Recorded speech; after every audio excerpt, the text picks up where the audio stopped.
আগন্তুক বিধানসভা নিৰ্বাচনত নিৰ্দলীয়ভাৱে খেলিব প্ৰাক্তন বিজেপি নেতা চক্ৰধৰ দাসে 18 নং বঙাইগাঁও বিধানসভা সমষ্টিত নিৰ্দলীয় প্ৰাৰ্থী হিচাপে নিৰ্বাচনৰ যুঁজত অৱতীৰ্ণ হ'ব সংবাদমেলযোগে এই কথা ঘোষণা কৰে চক্ৰধৰ দাসে সাংসদ ফণীভূষণ চৌধুৰীৰ পৰিয়ালকেন্দ্ৰিক ৰাজনীতিৰ অৱসান ঘটাবলৈ এই সিদ্ধান্ত গ্ৰহণ কৰা বুলি জনায়।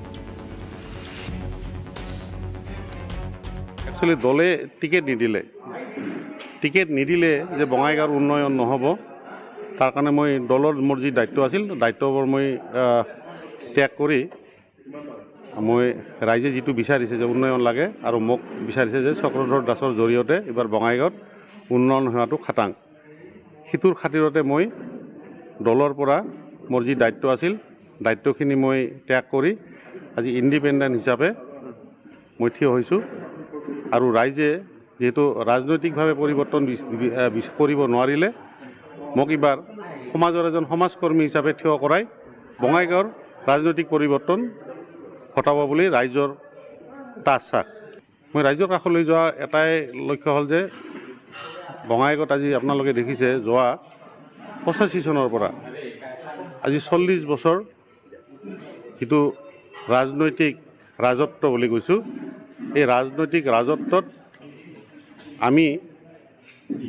মই জনামতে বঙাইগাঁও বিধানসভাৰ 19খন পঞ্চায়ত আৰু 25টা ৱাৰ্ড আৰু যিসকল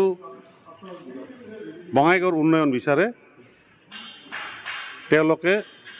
এটা কথা কৈছে যে ৰাজনীতিৰে নহ'লেও আমি সমাজ নীতিৰে মোক আগুৱাই লৈ গৈ পেলাই বিধায়ক কৰিব আৰু বিধায়ক হোৱাৰ পিছত মই যেতিয়া ৰাজনৈতিক এটা ক্ষমতা পাম মই সেই ক্ষমতাৰ জৰিয়তে মই বঙাইগাঁও উন্নয়ন কৰিম। মোৰ লক্ষ্য এটাই বঙাইগাঁৱত উন্নয়ন কৰাটো। বঙাইগাঁৱত আপোনালোকে আজি দেখিছে যে বিকল্প পথ নাই।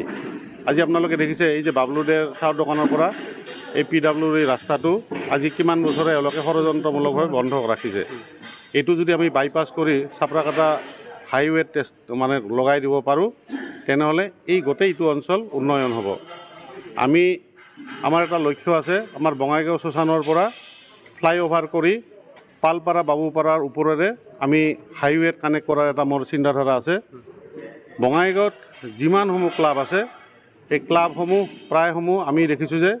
ৰেজিষ্টাৰ্ড নহয় আৰু ৰেজিষ্টাৰ্ড নোহোৱাৰ কাৰণে আমাৰ যিসকল খেলুৱৈ